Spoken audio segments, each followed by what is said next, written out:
સ્વાધ્યાય 2.2 માં તમને જે દાખલા આપેલા છે એમાં તમને દ્વિઘાત બહુપદી આપેલી છે, એના શૂન્યો શોધવાના છે.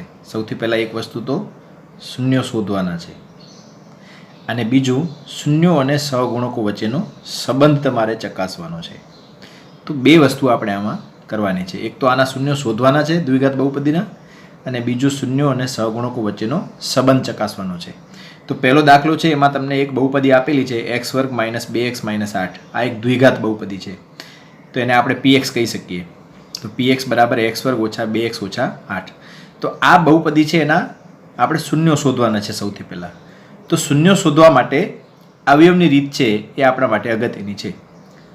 તો તમે મારો આગળનો તમે વિડીયો જોશો બેઝિક મેથ્સ, એમાં ત્રિપદીના અવયવ કઈ રીતે પાડવામાં આવે છે એ તમે જો શીખી લેશો તો આના તમે અવયવ પાડતા આવડી જશે અને તમે શૂન્યો સહેલાઈથી શોધી શકશો. તો આ એક જાતની ત્રિપદી જ છે, દ્વિઘાત બહુપદી છે એ એક જાતની ત્રિપદી છે, એના અવયવ છે એ આપણે પાડવાના છે. તો અહીં શૂન્ય શોધવા માટે આપણે અવયવની રીતનો ઉપયોગ કરશું, એટલે કે આના અવયવ પાડશું. તો ત્રિપદીના અવયવ કઈ રીતે પડે તો આપણે આગળ શીખી ગયા છીએ. ફરીથી તમારે આ અવયવ કઈ રીતે પડે છે એ શીખવા હોય તો આપણી જે યુટ્યુબ ચેનલ છે એમાં બેઝિક મેથ્સમાં ત્રિપદીના અવયવો એ તમારે જોવાનું, એટલે એમના તમને રીત છે એ આવડી જશે. તો આના અવયવ કઈ રીતે પડાય? તો અવયવમાં સૌથી પહેલાં તમારે શું કરવાનું, જે અચળ પદ છે જેમ કે અહીંયા 8 છે અને x² નો સહગુણક, તો અહીંયા x² નો સહગુણક છે 1.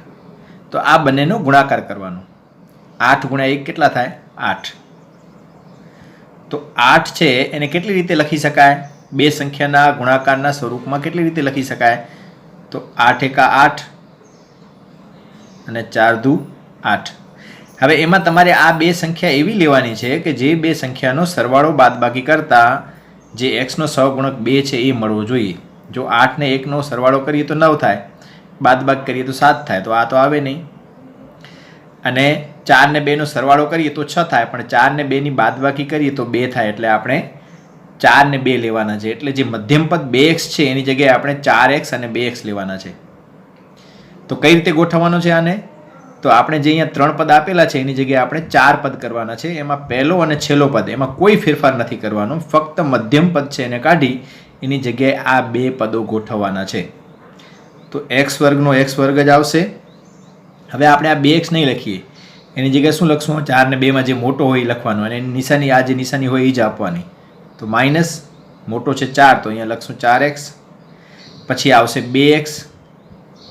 હવે અહીંયા નિશાની કઈ આપીએ, પ્લસ કે માઇનસ કઈ નિશાની આપીએ કે જેથી પાછો જવાબ -2x મળવો જોઈએ?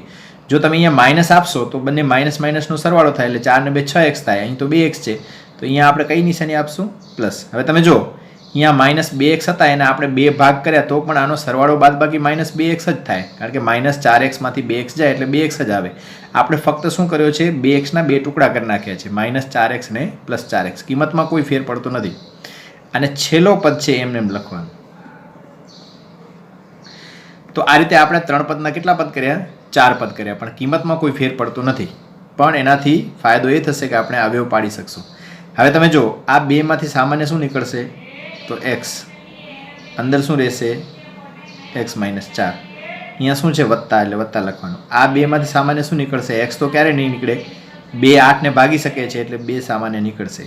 હવે 2x માંથી 2 નીકળી ગયા એટલે અહીંયા રહેશે x, માઇનસ ને માઇનસ, 2 નો પાડો 8 માં કેટલી વાર જાય? તો 2 × 8, એટલે અંદર રહેશે 4. અહીં તમે જોશો જ્યારે અવયવ પાડશો ત્યારે આ બે કાઉન્સ સરખી જ મળશે.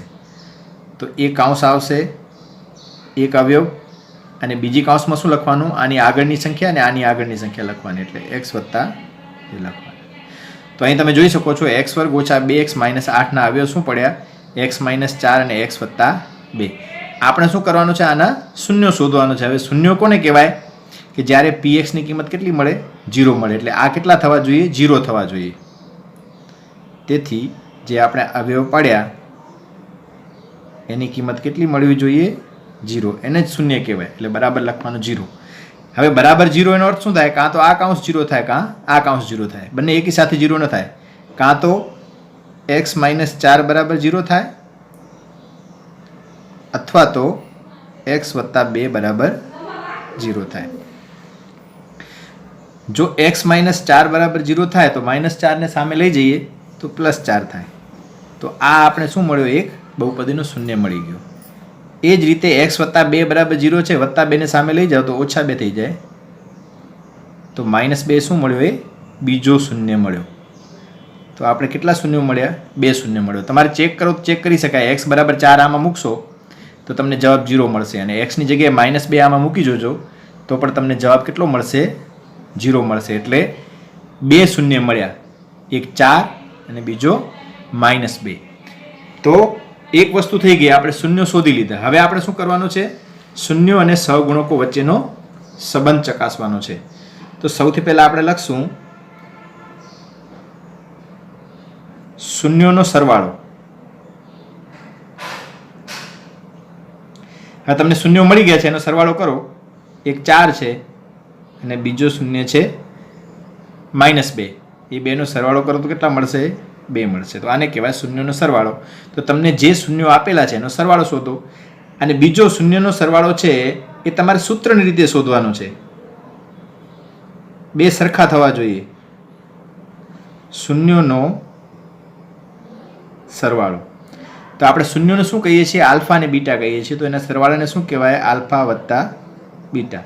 અને જેનો આપણે સૂત્ર આગળ લખી ગયા હતા, તો એનો સૂત્ર શું હતો શૂન્યનો સરવાળાનો? તો -x નો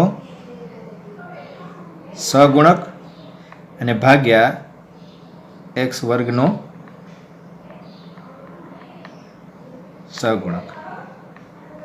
માઇનસના માઇનસ. હવે તમે જુઓ x નો સહગુણક શું છે?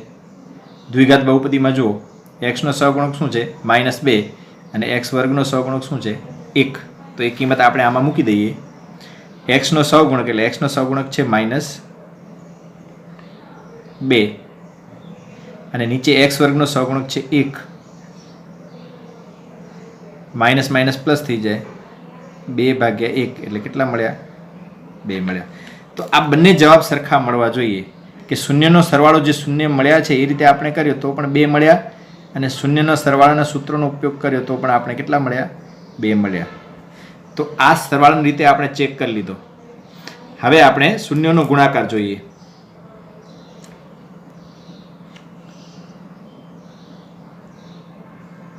શૂન્યનો ગુણાકાર. તો તમને જે શૂન્યો આપેલા છે એનો ગુણાકાર જ કરવાનો છે. તો આપણે 2 શૂન્ય મળ્યા, 4 અને -2. તો એનો ગુણાકાર કરીએ. 4 અને -2 નો ગુણાકાર. તો શું મળશે? ગુણાકાર -8. અને હવે સૂત્રની રીતે જોઈએ. તો શૂન્યનો ગુણાકાર, જેને આપણે શું કહીએ છીએ? આલ્ફા ગુણ્યા બીટા. અને એનું સૂત્ર શું છે? તો એનું સૂત્ર છે c/a. એટલે c ને શું કહેવાય? અચળ પદ. અને નીચે શું છે? આ બધા સૂત્રો આગળ લખાવ્યા જ છે મેં, પહેલો જે વિડીયો છે એમાં. ભાગ્યા શું છે? x વર્ગનો સહગુણક. હવે આમાં આપણે કિંમત મૂકી દઈએ. તો આમાં તમે જો અચળ પદ શું છે? તો અચળ પદ છે -8, અને x વર્ગનો સહગુણક શું છે? 1. તો આ કિંમત આપણે મૂકી દઈએ. તો અચળ પદ છે -8 છેદમાં x વર્ગનો સહગુણક 1, -8/1 એટલે શું થશે? -8. તો તમે જો આપણે શૂન્યનો ગુણાકાર કર્યો તો પણ -8 મળ્યો, અને આ રીતે સૂત્રમાં જોયો તો પણ -8 મળ્યો. તો આને શું કહેવાય? શૂન્યો અને સહગુણકો વચ્ચેનો સંબંધ, જેમાં તમારે 2 વસ્તુ શોધવાની છે. જે શૂન્યો તમને મળ્યા છે એનો સરવાળોનો ગુણાકાર કરવાનો છે, અને સૂત્રમાં પણ કિંમત મૂકીને આ રીતે સરવાળોનો ગુણાકાર કરવાનો છે. બંને સરખા મળવા જોઈએ. જેમ કે અહીંયા આપણે સરવાળો કર્યો તો 2 મળ્યો, અને સૂત્રની રીતે પણ 2 મળ્યો, અને શૂન્યનો ગુણાકાર છે એ -8 મળ્યો, અને શૂન્યનો ગુણાકાર સૂત્રની રીતે આપણે જોયો તો પણ -8 મળ્યો. તો આને કહેવાય બહુપદીના શૂન્યો અને શૂન્યો અને સહગુણકો વચ્ચેનો સંબંધ. સ્વાધ્યાય 2.2 બીજો દાખલો, જેમાં તમને એક બહુપદી આપેલી છે px બરાબર 4s વર્ગ -4s + 1. તો અહીંયા તમે જોઈ શકો છો કે ચલ છે s છે. તો આપણે જ્યારે અવયવ પાડશું ત્યારે એમાં પણ s જ લખવાનો, અને જે શૂન્યો મળશે એ s ની કિંમત મળશે. આમાં x ન લખવાનું. ચલ ગમે તે હોઈ શકે, એસ હોઈ શકે, ટી હોઈ શકે, એક્સ હોઈ શકે, વાય હોઈ શકે, એ પ્રમાણે તમારે જવાબ લખવાનો. બધામાં એક્સ ન લખવાનું. એટલે અહીંયા આવશે PS. PX ન લખવાનું, PS લખવાનું. તો સૌથી પહેલાં તો આપણે આના અવયવ પાડશું. અવયવ કઈ રીતે પાડવાનું તમને રીત મેં શીખવાડી હતી કે એસ વર્ગની આગળનો સહગુણક અને છેલ્લે અચળ પદ બેનો ગુણાકાર કરવાનો. 4 એકા 4. તો 4ને કઈ રીતે લખી શકાય? 4 એકા 4 અને 2 દુ 4. આમાંથી કઈ બે સંખ્યા લેશો કે જેનો સરવાળો બાદબાકી 4 થશે? તો એવી સંખ્યા હશે 2 2. તો આપણે અહીંયા લખશું 4s નો વર્ગ, પહેલો પદ એમને માઇનસના માઇનસ, અહીંયા 2s. હવે પાછી 2s ને કઈ નિશાની આપશું કે જેથી -4s થાય? તો -2s. જો એક પ્લસ ને એક માઇનસ લખશું તો 0 થઈ જશે, છેલ્લો પદ એમને. હવે આ બેમાંથી સામાન્ય નીકળશે 2s, આ બંનેમાંથી સામાન્ય નીકળશે 2s. 2 દુ 4 અને x વર્ગમાંથી s નીકળી ગયા એટલે s. 2s ના 2s સામાન્ય નીકળી ગયા તો અંદર 0 નહીં આવે, પણ શું આવશે? 1. આખા બારે નીકળી જાય તો 1 આવે. અહીંયા જે નિશાની છે એ જ મૂકવાની. આ બંનેમાંથી કાંઈ સામાન નથી નીકળતો, કારણ કે અહીંયા s છે તો અહીંયા s નથી, અહીંયા 2 છે તો અહીંયા 2 નથી. એટલે કાંઈ સામાન ન નીકળે તો પણ 1 તો લખવાનો જ. અને અંદર જે પદો છે એમને એમ લખવાના. ફક્ત ધ્યાન એ રાખવાનું, બારે જો માઇનસ હોય તો અંદર નિશાની બદલી જાય. તો અહીંયા અંદર નિશાની બદલી જશે. તમે જો 2 કાઉન્સ સરખી મળી તો એક કાઉન્સ થશે 2s - 1 અને બીજી કાઉન્સ શું મળશે? આને આગળની સંખ્યા અને આની આગળની સંખ્યા, એટલે કે 2s - બંને કાઉન્સ કેવી મળે છે? સરખી મળે છે. શું કામ સરખી મળે છે? કારણ કે આ બહુપદી કેવી છે? પૂર્ણ વર્ગ ત્રિપદી છે. જો પૂર્ણ વર્ગ ત્રિપદી હોય તો એની બંને કાઉન્સ છે એ સમાન મળે, એટલે કે બંને શૂન્યો પણ કેવા મળશે? સરખા જ મળશે. હવે આપણે ખબર છે કે આના શૂન્યો શોધવા શું કરવાનું? સામે લખવાનું 0, કારણ કે શૂન્યો એટલે શું? એસની એવી કિંમત મૂકીએ કે જેથી પીએસની કિંમત 0 થાય. તો બરાબર 0 લખ્યો. તો 2s - 1 બરાબર 0 અથવા 2s - 1 બરાબર 0. હવે આપણે એસની કિંમત શોધવાની છે. તો સૌથી પહેલાં તો આપણે 1ને સામે લઈ જઈએ તો -1 સામે જાય તો +1, જેથી s બરાબર શું થશે? હવે એ 2 છે ગુણાકારમાં છે અને સામે લઈ જાઓ તો ભાગાકારમાં, એટલે આપણે s ની કિંમત શું મળશે? 1/2. અથવા આ પણ સેમ જ મળશે. તો અહીંયા પણ s ની કિંમત શું મળશે? તો ખરેખર તો આનો શૂન્ય કેટલા મળ્યા? એક જ શૂન્ય મળ્યો છે. અથવા એમ વિચારીએ કે 2 શૂન્ય મળ્યા છે તો બંને શૂન્યો કેવા છે? સમાન શૂન્યો છે 2.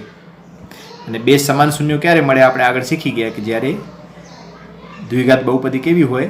પૂર્ણ વર્ગ ત્રિપદી હોય, ત્યારે બંને શૂન્યો છે કેવા મળે? સમાન મળે. હવે આપણે 2 શૂન્યો મળી ગયા.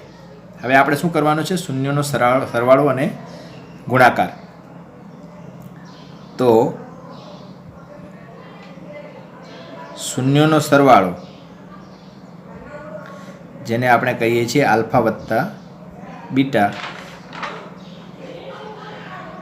અને શૂન્યનો ગુણાકાર એક તો આપણે સરવાળો, એક તો આપણે પોતે કરશું સરવાળો શૂન્યનો, અને બીજું સૂત્રની રીતે. 2 રીતે થઈ શકે. તો શૂન્યનો સરવાળો છે એનું સૂત્ર શું છે? તો એસનો, હવે અહીંયા એક્સ ન લખવાનું, એસનો સહગુણક ભાગ્યા એસ વર્ગનો સહગુણક. હવે તમે જો એસનો સહગુણક શું છે? ઉપર જો દ્વિઘાત બહુપદીમાં એસનો સહગુણક છે -4 અને એસ વર્ગનો સહગુણક છે 4. તો એ કિંમત આમાં મૂકી દઈએ તો -4 અને 4, તો 4 ઉડી ગયા એટલે જવાબ આવશે -1. અને હવે જે આપણે શૂન્યો મળ્યા છે એનો સરવાળો કરીએ તો જવાબ શું મળે છે? શૂન્યોનો સરવાળો, તો આપણે શૂન્ય શું મળ્યા છે? 1/2. બીજો શૂન્ય શું મળ્યો છે? 1/2. બંનેનો સરવાળો કરીએ, અડધો વત્તા અડધો એટલે શું થાય? આખો થાય. તો આપણે જવાબ શું મળ્યો? 1 મળ્યો. આમાં આ સૂત્ર છે એમાં અહીંયા માઇનસ છે, એ માઇનસ છે એટલે માઇનસ માઇનસ શું થઈ જાય? પ્લસ થઈ જાય. તો અહીંયા પણ +1 મળ્યો અને અહીંયા પણ +1 મળ્યો. તો 2 જવાબ છે એ આપણે સેમ મળ્યા.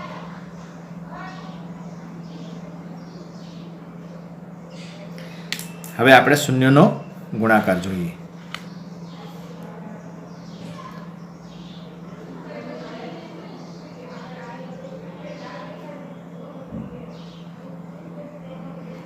શૂન્યનો ગુણાકાર. તો સૌથી પહેલાં તો આપણે જે શૂન્ય મળ્યા છે એનો ગુણાકાર કરી લઈએ. તો 1/2 ગુણ્યા 1/2 તો કેટલા થાય? 1 ગુણ્યા 1 એટલે 1 ને 2 ગુણ્યા 2 એટલે 1/4 થાય. હવે આપણે સૂત્રની રીતે જોઈએ.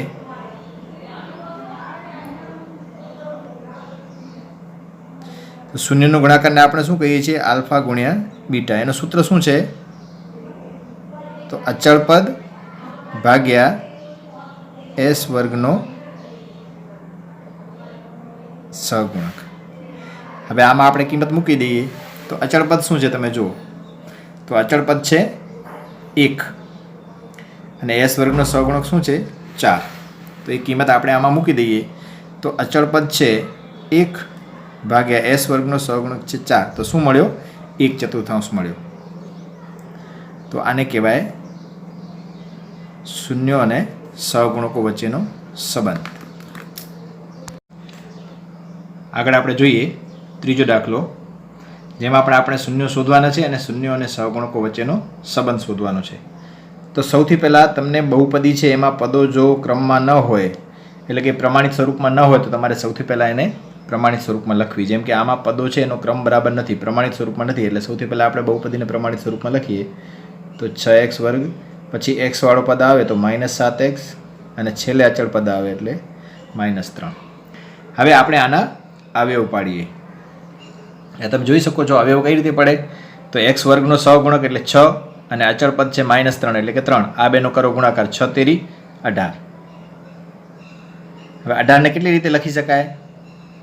તો 18 એકા 18, 9 દુ 18 અને 6 તેરી 18. હવે આ ત્રણમાંથી કઈ બે સંખ્યા આપણે લેશું કે જેનો સરવાળો બાદબાકી 7 થાય? તો તમે જોઈ શકો છો કે 9 ને 2 ની બાદબાકી કેટલી થશે? 7 થશે. એટલે આપણે શું લખશું? 9 અને 2. એટલે 7x ની જગ્યાએ આપણે 9x ને 2x ને ગોઠવશું. તો પહેલો પદ તમારે એમને એમ લખવાનું, પછી અહીંયા જે નિશાની હોય એ જ મૂકવાની. હવે 9 ને 7, 9 ને 2 માંથી પહેલાં મોટી સંખ્યા લેવાની એટલે 9x, પછી લખવાના 2x. હવે 2x ને આપણે કઈ નિશાની આપશું કે જેથી 7x મળે? હવે જો 2x ને તમે માઇનસ નિશાની આપશો તો આ બંનેનો સરવાળો થાય. બંને માઇનસ છે, બંને નિશાની સરખી હોય એટલે સરવાળો થાય. તો અહીંયા શું આપવાનું? પ્લસ. હવે એક નિશાની માઇનસ હોય ને એક પ્લસ હોય તો શું થાય? બાદબાકી થાય. ફરીથી તમારે જો ગણિતમાં મુશ્કેલી પડતી હોય તો બેઝિક મેથ્સ છે એના વિડીયો જોઈ લેવાના, જેથી તમને બધું સમજાઈ જશે. તો -9x માંથી 2x જાય એટલે -7x મળે, અને છેલ્લો પદ છે એમને એમ લખવાનું. હવે આપણે સામાન્ય કાઢીએ તો આ 2 માંથી સામાન્ય નીકળશે 3x, કારણ કે 3 છે 6 ને ભાગી શકે ને 3 છે 9 ને ભાગી શકે. તો 3 નો પાડો 6 માં જાય 2 વખત એટલે અંદર રહેશે 2x, અને 3 તેરી 9 એટલે અહીંયા આવશે 3. અહીંયા x નહીં આવે કારણ કે x તો આપણે બારે કાઢી લીધા. વત્તા આ 2 માંથી કાંઈ સામાન નહીં નીકળે, કાંઈ સામાન ન નીકળે તો 1 લખવાનું, અને બારે પ્લસ હોય તો જેમ છે એમને લખવાનું, કોઈ નિશાની બદલાશે નહીં. અને 2 કાઉન્સ સરખી મળવી જોઈએ. જે 2 કાઉન્સ સરખી મળે છે એટલે સમજી લેવાનો દાખલો આપણો સાચો છે. એટલે એક કાઉન્સ મળશે 2x - 3 ને બીજી કાઉન્સમાં આવશે 3x + 1. હવે આપણે ખબર છે કે શૂન્ય માટે શું કરવું જોઈએ? બરાબર 0 લખવાનું. તો અહીંયા લખશું બરાબર 0. હવે બરાબર 0 નો અર્થ શું થાય? કાં તો પહેલી કાઉન્સ 0 છે, કાં તો બીજી કાઉન્સ 0 છે. તો કાં તો 2x - 3 બરાબર 0, અથવા 3x + 1 બરાબર 0. હવે આપણે x ની કિંમત શોધીએ તો એના માટે પહેલાં તો -3 ને સામે લઈ જાઓ તો +3 થાય, અને x ની આગળની સંખ્યા છે એને સામે લઈ જાઓ તો ભાગાકારમાં આવી જાય. તો આપણે x નું મૂલ્ય શું મળ્યો? 3/2, જેને શું કહેવામાં આવે છે? બહુપદીનું શૂન્ય. એ જ રીતે સામે જોઈએ તો પહેલાં +1 ને સામે લઈ જાઓ તો -1, અને હવે x ની સાથે 3 ગુણાકારમાં છે એ સામે જાય તો ભાગાકારમાં આવી જાય. તો આપણે 2 શૂન્યો મળ્યા. હવે આપણે શૂન્યો અને સહગુણકો વચ્ચેનો સંબંધ ચકાસવાનો છે, જે આપણે આગળના દાખલામાં શીખી ગયા. તો સૌથી પહેલાં શૂન્યોનો સરવાળો. તો એમાં આપણે શું કરવાના? તમને જે શૂન્યો આપેલા છે એનો સરવાળો કરવાનો. તો તમને શૂન્ય શું આપ્યા? શું આપણે શોધ્યા? 3/2 વત્તા બીજો શૂન્ય શું શોધ્યો? 1/3. તો આનો તમારે સરવાળો કરવાનો છે. તો આવી અપૂર્ણાંક સંખ્યા છે એનો સરવાળો કઈ રીતે કરવાનો એ પણ આપણે બેઝિક મેથ્સમાં શીખાડેલો છે. ત્યાં જઈને તમારે એ વિડીયો જોઈ લેવાનો. તો જો બે જ પદ હોય તો એનો તમે ચોકડી ગુણાકાર પણ કરી શકો. તો આને તમે આમે લખી શકો. જો અહીંયા પ્લસ ને માઇનસ હોય તો તમારે અહીંયા માઇનસ લખવાનું, કારણ કે ગુણાકારમાં એક પ્લસ હોય ને એક માઇનસ હોય તો માઇનસ જ થાય. હવે જો બે જ પદ હોય તો તમારે ચોકડી ગુણાકાર કરી લેવાનો, એટલે 3 ગુણ્યા 3 એટલે 9 માઇનસ 2 એકા 2 અને નીચે બંનેનો ગુણાકાર 3 દુ 6. 9 માંથી 2 જાય એટલે 7, 7/6. તો આ થયો શૂન્યનો સરવાળો, જે આપણે શૂન્ય ઉપરથી શોધ્યો. હવે આપણે સૂત્રનો ઉપયોગ કરીએ તો શૂન્યનો સરવાળો એને કહેવાય આલ્ફા વત્તા બીટા, અને એનું સૂત્ર શું છે? -x નો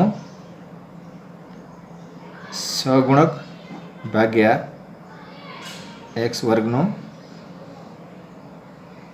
સહગુણક. હવે આમાં કિંમત મૂકી દો તો માઇનસના માઇનસ એક્સનો સહગુણક જો બહુપદીમાં, તો એક્સનો સહગુણક છે -7 અને એક્સ વર્ગનો સહગુણક છે 6. તો અહીંયા કિંમત મૂકી દો -7 નીચે 6. હવે ઉપર માઇનસ માઇનસ શું થઈ જાય? પ્લસ થઈ જાય. તો જવાબ શું મળ્યો? 7/6. અને અહીંયા પણ શું મળ્યો? 7/6. એ જ રીતે આપણે શૂન્યનો ગુણાકાર જોઈએ.